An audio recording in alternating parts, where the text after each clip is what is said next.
Hello, everybody, and welcome to Four Wheel Tech for October 27th, 2024. It's Season 1, Episode 25. I am Mayor Watt, and along with the sentient AI from the future, we're going to be talking about navigating $100,000 out of your pocket. Impossible Calls makes microphone backwards.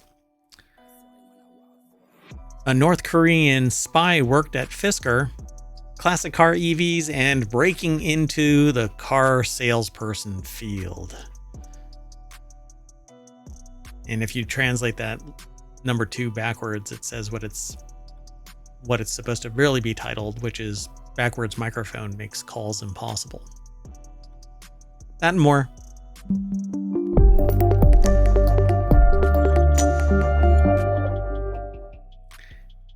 Yeah, so the first article that we're going to talk about today is right after I introduce the sentient AI from the future.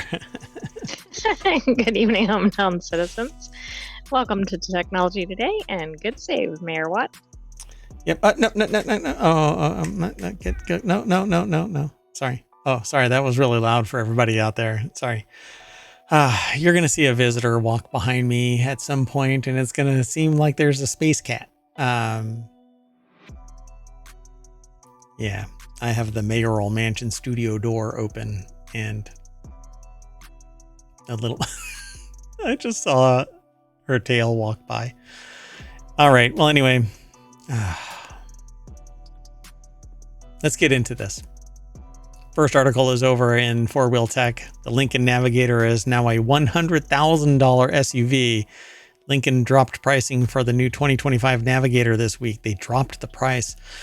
If you're interested, that makes it sound like it's going lower. Yeah.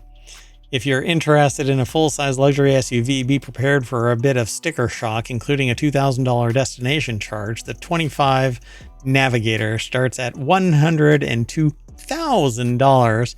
If you... Did anybody see that? No, just me? Okay. I don't know. Yeah, cat. So if you want the long wheelbase version of any of it, you're going to need to tack on another $3,000. What do you think the price tag shows in terms of the discount for this kind of price? $35,000 off the original price of $135,000. Yikes. Yeah. Lawrence Hodge over at jalopnik.com put the article together. I'm really not going to talk about the article. I mean, not the article, but the topic of this, other than the fact that it's a $102,000 car. And that's as much as some houses. This is getting to be outrageous. And is this an ICE vehicle or an EV? It's an ICE. Yeah. So at least as far as I know, let's take a look. Let me see here. I asked only because we're seeing really high EV pricing, and of course that hasn't helped spur adoption. Yeah, so, okay, it's a Lincoln. Maybe the Lincoln Lawyer Season 4 is really kicking, or 4. Season 3. 3, yeah. There's something else that's Season 4, and Silo is right around the corner. I'm just overwhelmed with stuff. Only Murders in the Building is on Season 4. Season 4 is, yeah. And I think... what's the one with Slow Horses might be Season 4 too. Yeah, we haven't really caught up on that one. So maybe the Lincoln Lawyer is causing the price to go through the freaking roof. Okay, wouldn't that be weird? We're fans of Lincoln Lawyer in hometown, but not of this pricing. Not this price. God bless America. This is just wildly expensive for a Lincoln, for crying out loud. This isn't handmade, this isn't a Ferrari buffed with a diaper kind of engineering. I mean, wouldn't you be balking at this pricing for even something that's considered a more high-end vehicle like a Land Rover or something? Like, this is a very high price. Black label trims of the outgoing generation were in the 6-figure mark. Mid and black label trims could easily fetch that high a price. This is the first time that the pricing has started at the 6-figure mark. You're out of your freaking mind. But somebody's going to pay it because there's a lot of money that's been aggregated into a certain level of... I probably shouldn't say this, but that picture looks nice, but not for that price. Which one? That one? or this one? No, the blue one. All right. Well, pricing starts with the base reserve trim. Don't let that fact that it's base trim fool you. It's extremely well equipped. It says you get standard features like a suite of driver assist tech, 28 speaker Ravel, Ultima 3D audio system, and more. What isn't standard is color choices aside from black, which Lincoln calls infinite black metallic. All 5 colors are $750, and aside from a $570 tow package, 24-inch wheels for $3,000, $2,050 second row captain's chair option, there aren't any big option packages for the Navigator Reserve. So the next trim up is $105,000 jet appearance package. Oh, and then the black label starts at $118,490. The buyers of the black label have the option of one of 3 distinct interior themes: atmospheric, enlighten, and invitation. Invitation by invitation only. It's invitation is invitation to take $120,000 out of your bank account. The most expensive option in the trim, aside from the two $2,000 exterior paint colors, is the $7,850 Black Label Special Edition package that gets you more unique exterior trim like a 2-tone roof, badging, and front fascia trim. Okay, so I know this is a combination of items, but who is going to see the 2-tone roof? You better be like taking drone footage of that for that price. Like, that's to exactly actually appreciate it. That's exactly it. There's going to be like badging that says, "Look at my 2-tone roof." I wouldn't be surprised. So then there's one more option, which is the loaded out. The new Navigator is one pricey machine. You're looking at over $134,000 for a loaded Navigator Black Label long wheelbase. And at this price, it's playing against some serious contenders like the Range Rover and the Mercedes GLS. But if you can afford it, Lincoln says order banks for the Navigator open up Thursday.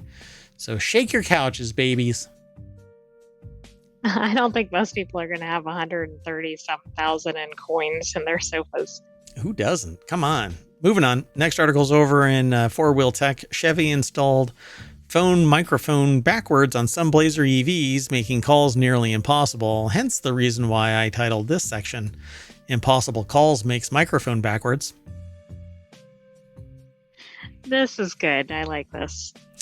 Chevy sent out a service bulletin in September saying... That's right. Nobody could understand what was coming out of the microphone. Excuse me, what? The handheld cell phone being illegal in 30 states, the in-car microphone is vital for making calls while behind the wheel. Apparently, it's going to be a simple fix. How many of these people got tickets for holding their cell phone because this was broken? This is a Blazer? That looks... I didn't know that's what a Blazer looked like. That's what I think Blazer it's been redesigned. Oh, hell yes, it looks... This looks awesome. I thought the Blazer was more SUV, like thick in the back end. Like just kind of regular looking. Weird. So the fix is arguably so simple that anyone familiar with IKEA furniture can do it. Oh, hell, that means I'm going to have leftover parts because I make IKEA furniture more efficient. And your visitor has returned. Yeah. And is actually walking across the road now. Right there. Hi. How you doing? Out, little demon seed. So Ryan Eric King over at jalopnik.com put the article together. And this will be for the first time ever. Like she's going to jump up on the desk or something, you know? Well, I mean, that'll make this segment memorable. Yeah. Or she's going to short circuit something. So At any rate, this one's really easy. It's illegal in 30 states. It's going to be fixed. All you have to do is go back to the dealership. Oh, she's like walking around and meowing now. You know what the fix is, though? No. It says to just turn the microphone around, which I'm assuming some reasonably smart drivers already figured out. How do you turn it around, though? Isn't it somewhere? Like it's mounted Is it somewhere. installed or something? I don't know. The microphone installation issue only necessitated a technical service bulletin instead of a recall. It wasn't deemed a safety issue, yet the phone call you desperately needed that happens to hit while driving isn't considered life-threatening. Or what if you're trying to call like 911 or something? That could have been. That's kind of it, yeah. The Blazer EV is nowhere near perfect before this point. GM issued a stop sale on the vehicle last year. Significant software issues emerged.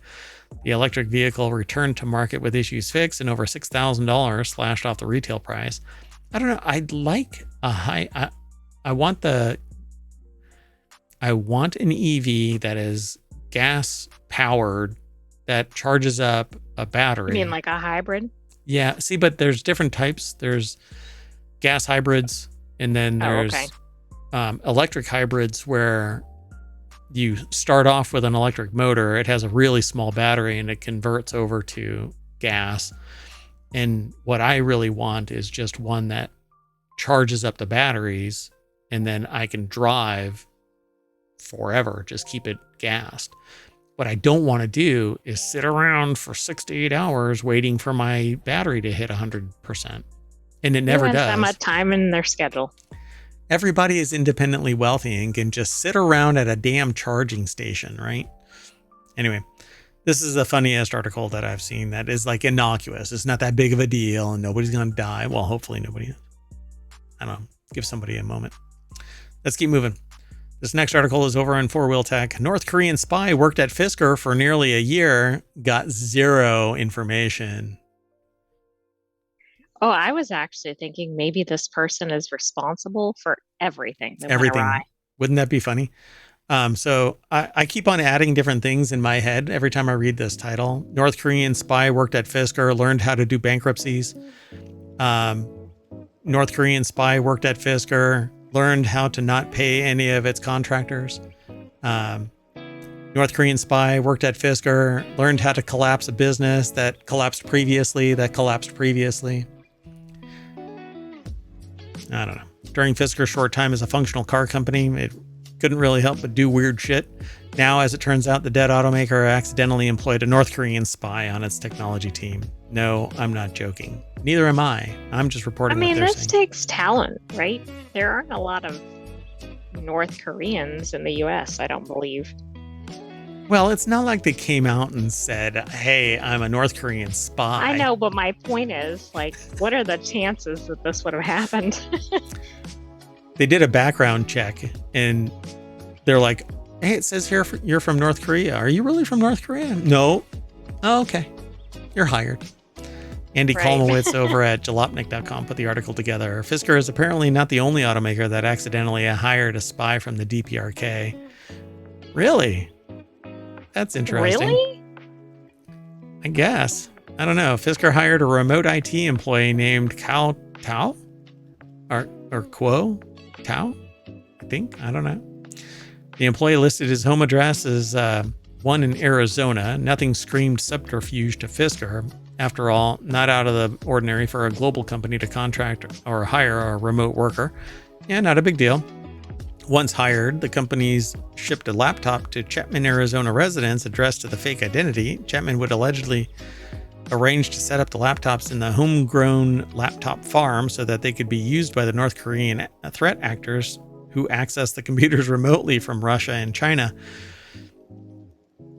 The agents would have their paychecks shipped to Chapman and ultimately funneled back to their home country to avoid the sanctions otherwise imposed on the DPRK. Reportedly, Chapman also assisted by procuring, delivering, and signing forged documents.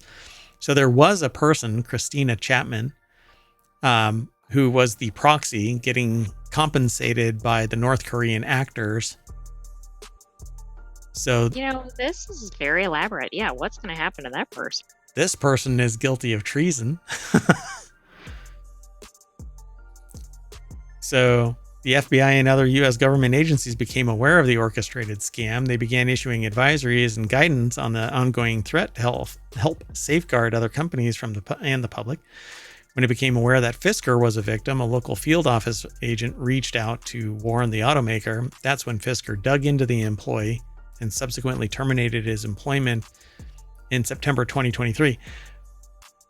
So when did the FBI and the US government actually take action against Chapman and all the rest of this? Because it seems like Fisker fired them. Right, which is kind of astonishing under the circumstances, right? Fisker doesn't exactly have such a strong reputation. But yeah, what else is going on here? I mean, that could still be ongoing. So Inside EV says that this isn't always where North Korea stops scamming. They play their trump card when their threat actors are fired. These folks would, when not working, abuse their privileged access to internal systems. From there, they would exfiltrate sensitive data before they're fired. You can see where this is going. They then use the information to extort the company by demanding ransom payments. To save Fisker some embarrassment, it doesn't seem to be the only automaker caught up in North Korea. Looks like one of the big three. Do they say which one it is? No, they don't divulge that. This is interesting because I feel like this North Korean spy is ruining remote work for everybody. Yeah, this is why we can't have nice things, because everybody is going to be a North Korean spy. I can see it. When reached for comment, Fisker CEO Henrik Fisker told the engineer that he had no comment as this was a case with the FBI. The company denied knowing of any material cybersecurity threats in its 2023 year-end report, despite reportedly being alerted to the nation-state actor from North Korea employed in its IT team. Oh, it was in its IT team too, for more than a year. Was there for more than a year. Wait a second. You have a North Korean spy in your IT and you have no cyber concerns in your report? Again, they didn't know. That's a little disingenuous. No, they did know because they'd already fired the person by then.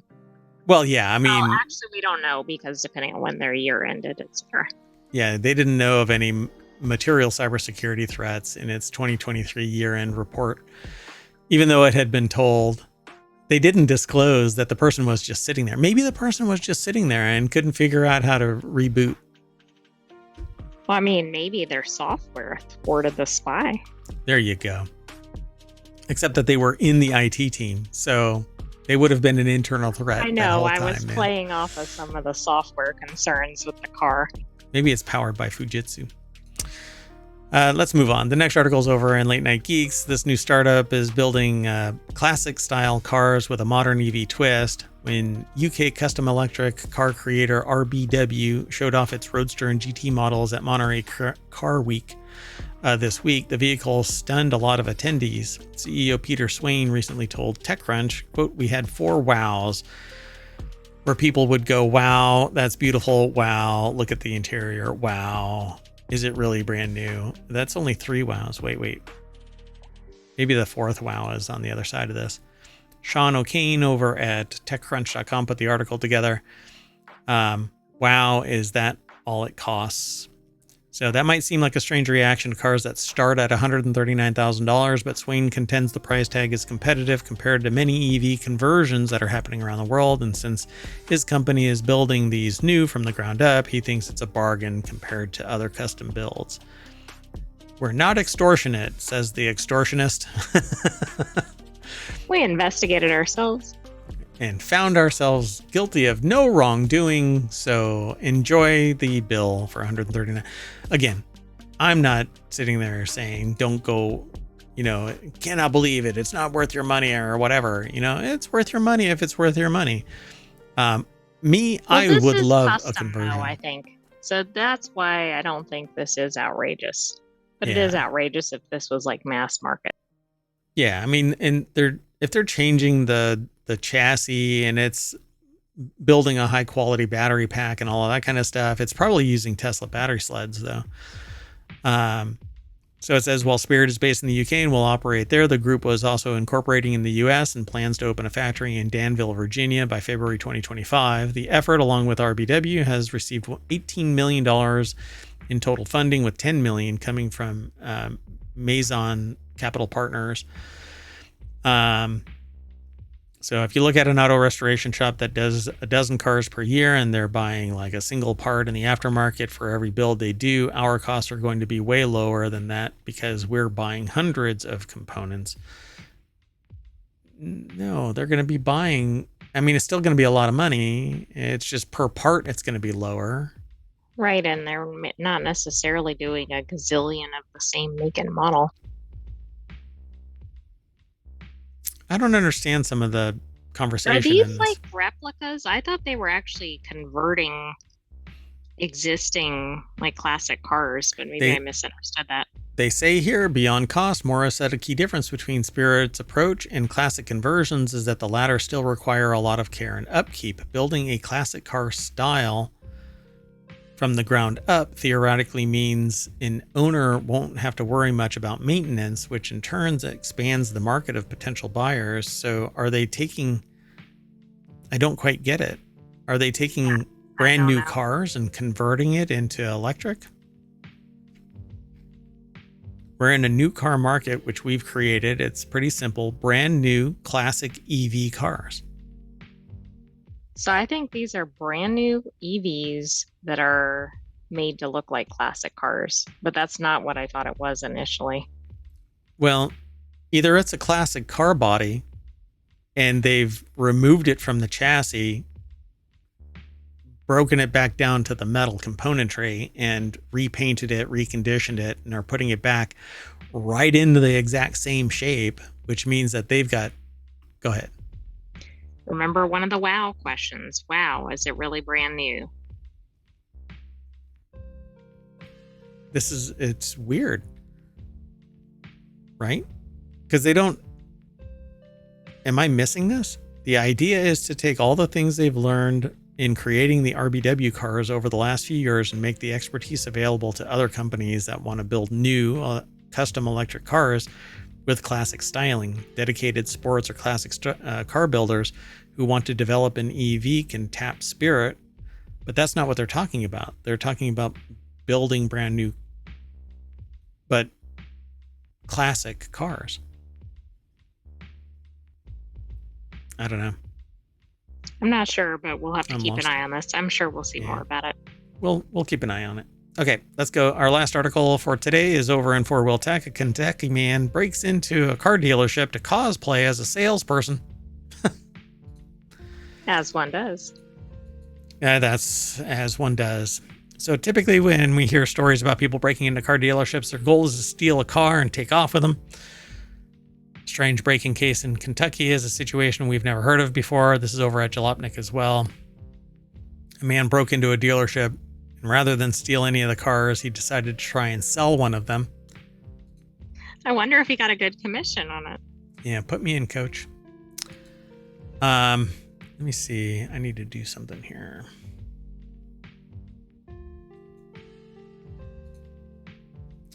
So Lawrence Hodge over at Jalopnik.com put the article together. A man broke in not to steal a car, but to try and sell one. Okay, so when a person broke in, they reported them to the police. When police arrived, they found 34-year-old Dustin Cardwell.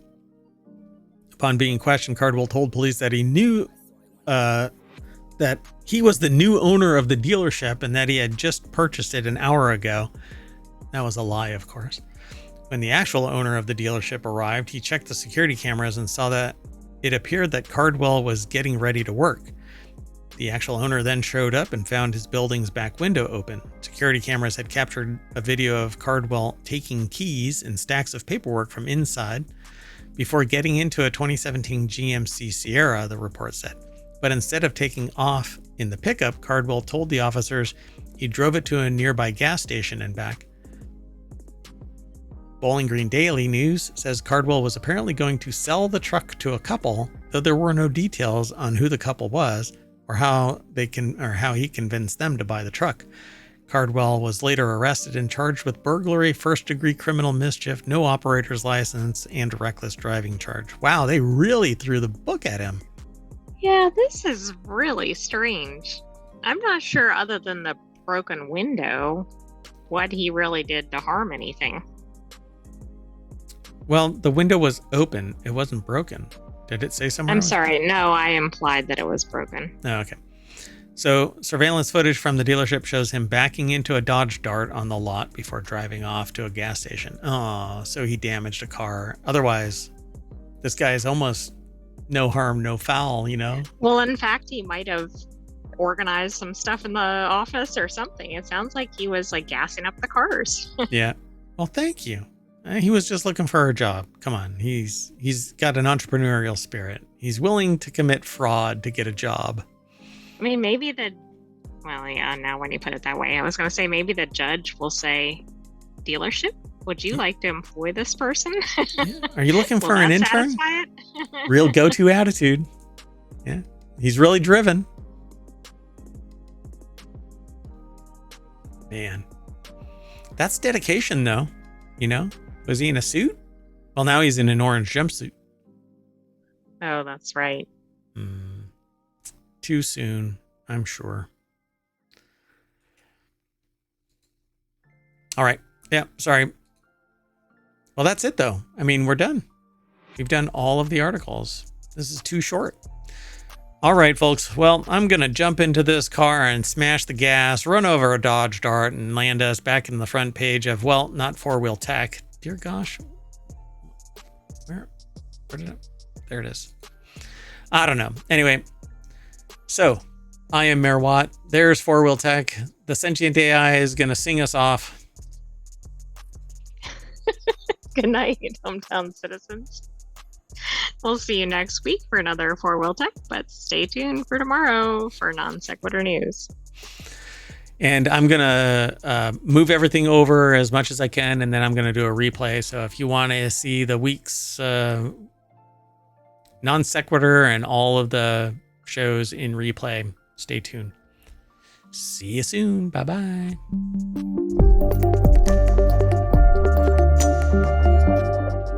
I too have always wanted to cosplay a car salesperson.